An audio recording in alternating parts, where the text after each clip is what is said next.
In the spring of 1944, as the snow began to melt and the Eastern Front stirred to life, the Soviets launched the Polesskoe Offensive, a massive strike aimed at the vulnerable junction between Germany's Army Group South and Army Group Center. Their objective was clear: punch deep into the German rear and sever the crucial supply and communication lines. The Red Army tore through the German defenses, driving them relentlessly back toward the Polish town of Kovel, a fortress city the Germans could not afford to lose. By March 18, 1944, Kovel was encircled, its garrison cut off and facing annihilation. Recognizing the grave threat to the rear of Army Group Center, the German High Command scrambled to respond.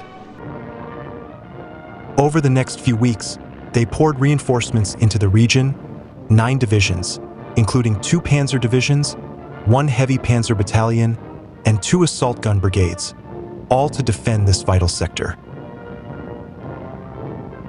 Among these reinforcements was a Kampfgruppe from the elite 5th SS Panzer Division Wiking, commanded by SS Obersturmführer Karl Nikolai. With 17 Panther tanks, a Birch Panther recovery vehicle, and an infantry battalion from SS Panzer Grenadier Regiment Germania, they set out on a daring mission to break the Soviet siege and save Kovel from falling into enemy hands. At the time, Kovel was defended by a mix of units, including a regiment from the 8th SS Cavalry Division, a police battalion, pioneers, flak and artillery units, and about 300 railway workers. Karl Nikolai received orders from his commander, Hannes Mühlenkamp, to advance with 16 Panthers towards Tupoli and support the 131st Infantry Division. Unknown to them, the situation inside Kovel had become critical, with Gruppenführer Herbert Giller requesting immediate relief. Nikolai planned the attack with Sturmbannführer Franz Hack, aiming to clear Soviet anti-tank guns near the railway embankment. SS Standartenführer Mühlenkamp, however, modified the plan, instructing Nikolai to drive along the rail line to Cherkasy, before advancing toward Kovel. 16 Panther tanks set off, with Hauptscharführer Eugen Faz commanding the lead tank. As they advanced, Soviet artillery opened fire, but the Panthers pressed on, supported by infantry and assault guns on both flanks. Despite intense Soviet artillery, anti-tank and mortar fire, the 1st Platoon reached a strong firing position, ready to take on the enemy trenches. As the battle raged on, platoon leader Eugen Faz spotted an anti-tank gun ahead. With a swift order, the Panthers opened fire with their 75mm guns, destroying the enemy position. Under heavy fire, the Panthers pushed forward, with more platoons joining the assault. The Soviet forces began to retreat, fleeing into the forest as the Panthers' machine guns and high-explosive rounds followed them. Sensing the momentum shift, Nikolai ordered all tanks to advance, crushing enemy positions and rolling over trenches to reach the rail line. The snow was falling harder as the Panthers advanced along the rail line towards Cherkasy. However, the terrain became treacherous, and several tanks became bogged down in the mud. Despite this setback, Nikolai used the stranded Panthers as cover for his right flank, while the rest of the tanks pressed forward, encountering a heavily defended Soviet anti-tank position just west of Cherkasy. The Panthers charged forward in wedge formation towards the Soviet anti-tank position, but the Soviets fired relentlessly. Several Panthers were hit, one immobilized and another set ablaze, but the remaining tanks continued their advance. The lead tank's gunner managed to destroy an enemy anti-tank gun with precise fire, and soon, the rest of the platoon followed suit, outflanking and obliterating all 12 anti-tank guns in the area. By 2:30 p.m., Cherkasy and his tanks had reached the high ground west of Cherkasy, but the heavy snowfall severely limited visibility. The company halted and waited for 45 minutes, with Cherkasy reporting to his regiment about their position and the need for recovery vehicles for the stuck Panthers. Reconnaissance patrols revealed that Cherkasy was surrounded by swamps on 3 sides, making it nearly impossible to advance further in the worsening conditions. By 3:30 p.m., Cherkasy resumed his attack, aiming to envelop Cherkasy from the right. However, the marshy ground quickly bogged down 3 more Panthers, halting the advance. Realizing the futility of continuing this route, Cherkasy swung the company left to outflank the town. As the tanks approached, Soviet artillery opened fire, leading to a fierce firefight. 8 German tanks were hit, but most remained operational, returning fire and silencing the enemy guns. In just 15 minutes, the Panthers overwhelmed the Soviet defenses, setting the west end of the town ablaze. Soviet infantry fled toward the forest under a hail of machine gun fire. Cherkasy, still determined, rallied his remaining tanks, pressing forward through the trenches and reaching the rail line. After clearing Cherkasy, Cherkasy formed a defensive perimeter to the north and east, while recovery vehicles worked through the night to free several bogged-down Panthers. The tank crews discovered abandoned Soviet equipment in the village, including anti-aircraft guns and artillery pieces. By 7 p.m., Cherkasy reported the situation to his regiment, confirming that the objective of securing Cherkasy had been achieved. Despite fuel and ammunition shortages due to the swampy terrain, Cherkasy planned to push towards Kovel by night, knowing the garrison's situation was desperate.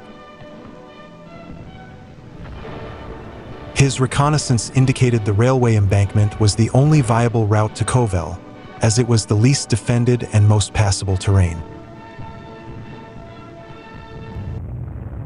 In the early hours of March 30th, Cherkasy's 9 remaining Panthers, along with infantry support, began advancing along the railway embankment towards Kovel.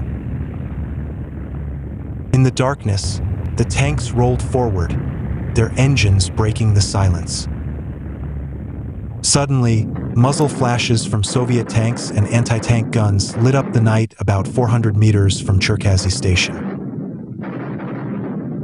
Hauptscharführer Eugen Faz, leading the column, ordered his gunner to fire. The first Soviet T-34 was quickly destroyed, followed by another hit from Unterscharführer Herbert's Panther. The second T-34 exploded as its ammunition ignited. With 2 enemy tanks destroyed, Faz reported the victory and pressed forward, determined to reach Kovel. As the Panthers continued their advance, disaster struck when the lead vehicle triggered a mine, blowing its left track apart. Eugen Faz quickly reported the damage, but remained in position.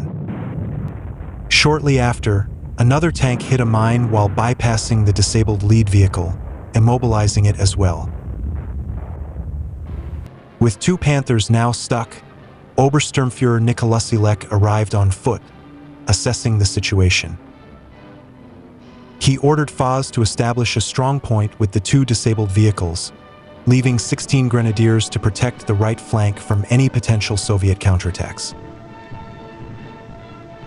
Meanwhile, a pioneer squad was dispatched to clear additional mines, and once the path was deemed safe, the remaining Panthers prepared to move forward.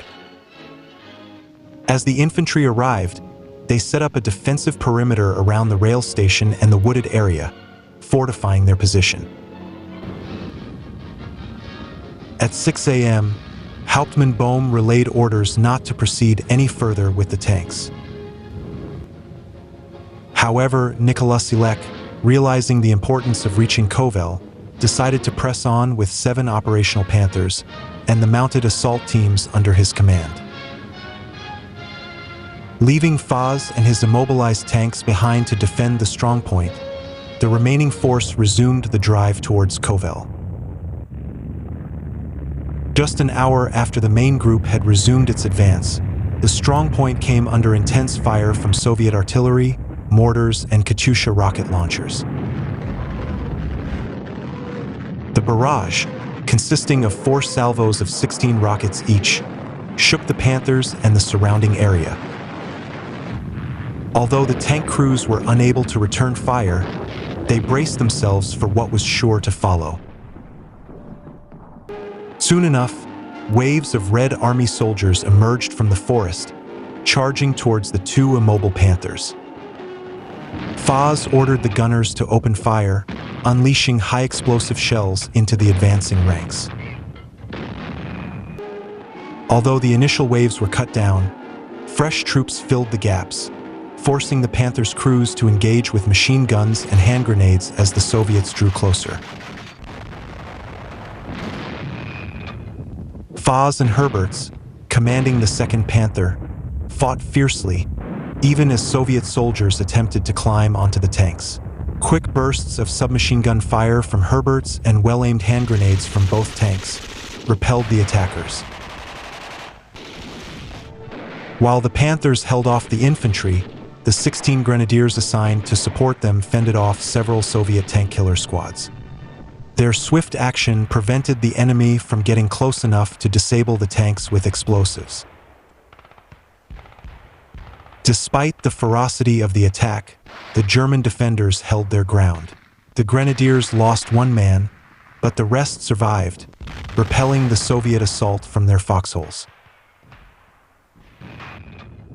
Thanks to the determined defense by the grenadiers and the firepower of the 2 Panthers, the Soviet attack was thwarted, and the enemy retreated back into the forest, pursued by machine gun fire.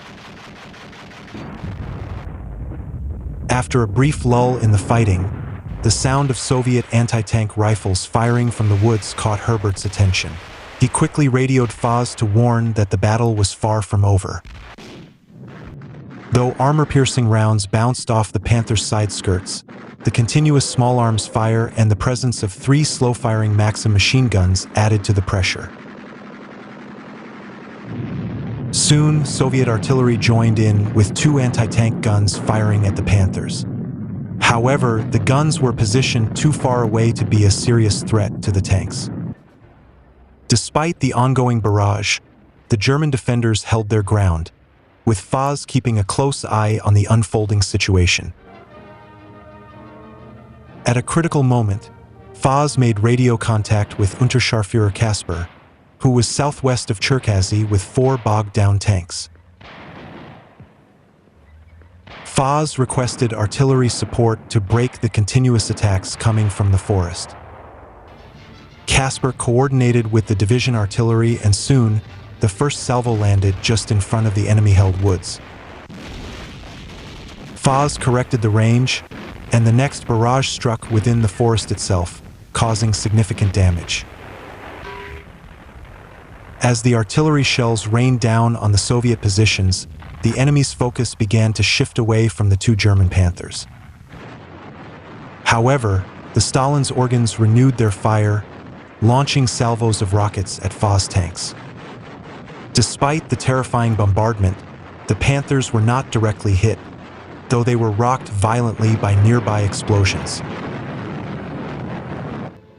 Realizing the danger posed by the Katyushas, Faz requested immediate artillery fire on the rocket launcher positions. Using his radio to provide corrections, the German artillery observer fired another salvo, which landed near the source of the rocket attacks. After a few more adjustments, the artillery found its mark. A direct hit silenced the Katyushas, as the explosion of their ammunition sent pillars of fire into the sky. As the battle stretched into the evening, Faz's 2 Panthers were running low on ammunition. Kasper reassured Faz that relief was on the way, promising to bring fresh infantry and supplies under the cover of darkness. However, Foz warned his comrade that the Soviets had established a strong perimeter, and any attempt to approach would trigger a fierce engagement as soon as Kasper's forces neared the railway embankment. Despite the intensity of the ongoing fight, the two Panthers and their support troops held on. As Foz signed off from the radio, he expressed concern about the fate of the rest of his unit, particularly Relentlessly and the Panthers pushing towards Kovel. Though no news had been received yet, Kasper shared Foz's hope that Relentlessly would soon reach his objective and help turn the tide of the battle. As Obersturmführer Relentlessly led the 8th Panzer Company toward Kovel, progress seemed steady and unhindered. The 7 Panthers moved at a measured pace, encountering little resistance. It appeared that the enemy had been neutralized in this sector, and the path to Kovel was open. However, as the tanks closed in on the city, just 2 kilometers away, a dispatch rider delivered an unexpected order from Hauptmann Bohm, instructing the tanks to halt. The battalion command had called for a halt, but Relentlessly was not willing to stop so close to his objective. To complicate matters, Soviet forces opened fire with small arms and anti-tank rifles from the northwest of Kovel, signaling that the enemy was still present and actively blocking their advance. Despite the order to stop, Relentlessly made the independent decision to press forward, believing disengagement was impossible given the immediate enemy threat. He instructed his Panther crews to target and eliminate the Soviet anti-tank rifle teams. The Panther cannons opened fire, systematically neutralizing the threat. At that moment, an even greater challenge emerged. 10 to 12 Soviet anti-aircraft guns began firing from positions along the Kovel-Masazona line. The shells clanged off the Panthers' frontal armor, but the tanks pushed ahead undeterred. Relentlessly ordered a full advance, and under the cover of a sudden snowstorm, the Panthers charged toward the Soviet positions. The tanks barreled through the Soviet trenches, crushing machine gun nests and artillery positions beneath their tracks. It was a decisive moment. The 8th Company had entered the pocket surrounding Kovel. Despite the overwhelming challenge, the German infantry accompanying the tanks never faltered. Their combined efforts enabled the Panthers to advance rapidly and effectively. At 7:30 a.m., Relentlessly's tanks reached the Kovel railway loop and established contact with Hauptmann Strecker. German troops from Strecker's strongpoint cheered as the Panthers arrived, having successfully breached the Soviet encirclement. Strecker urgently requested assistance, noting that 2 Soviet anti-tank guns had been pinning down his positions. Relentlessly swiftly ordered 2 of his Panthers to engage the enemy. After precise targeting, the Panthers silenced the anti-tank guns with just a few well-aimed shots. Having neutralized this threat, Relentlessly led his tanks deeper into Kovel, arriving at Gruppenführer Herbert Gillet's command post by 8:10 a.m. Gillet greeted the Tyrolean officer warmly, acknowledging the significant impact of the 8th Company's timely arrival. With the Panthers now inside Kovel, Gillet felt confident in the German forces' ability to hold the city. The 8th Panzer Company's bold and successful breakthrough operation crippled the Soviet defenses. Over the course of the assault, the company destroyed 16 anti-tank guns, 2 anti-aircraft guns, several Soviet tanks including 2 American-built Shermans, and 40 anti-tank rifles. Numerous mortars, light infantry weapons, and supply wagons were also captured during the advance. Remarkably, none of the Panthers were lost during the battle. Any damaged vehicles were swiftly repaired and returned to combat readiness within days. In recognition of his leadership and valor during the assault on Kovel, Gruppenführer Gille recommended Cherkasy for the Knight's Cross. The honor was awarded to him on April 25, 1944, making him the first participant in the Battle of Kovel to receive the prestigious decoration. His bold decisions and tactical expertise had played a crucial role in the German forces' ability to relieve the city and reinforce their position in the area.